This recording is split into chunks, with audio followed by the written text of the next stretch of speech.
Я со своей стороны хотел бы там в конце все-таки сказать большое спасибо всем, кто стоял за этим законом, кто инициировал принятие этого закона. Не только там нашим землякам, там, ингуши в частности, но и другие народы принимали активное участие в этом вопросе.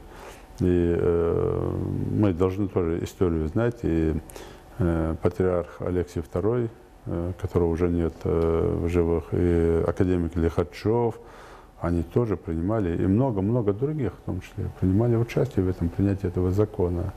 Принятие закона о том, что создание нашей республики, принятие различных таких законодательных актов по отношению к репрессированным народам, чтобы облегчить эту участь. Поэтому мы должны это тоже, не только, как мы говорим, там, своих там помнить, а должны помнить всех, кто за этим законом стоял.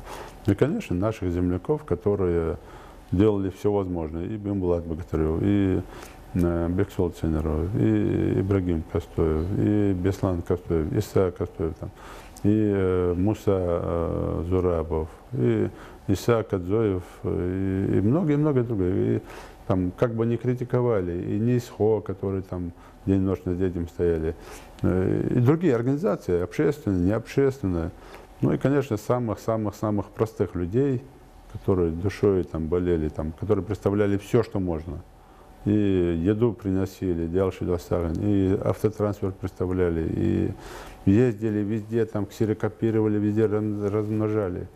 И тем юристам, которые там все делали для того, чтобы как-то грамотно сформулировать этот документ там, в грамотном плане. Поэтому всем огромное спасибо. Дал Риас Халшан.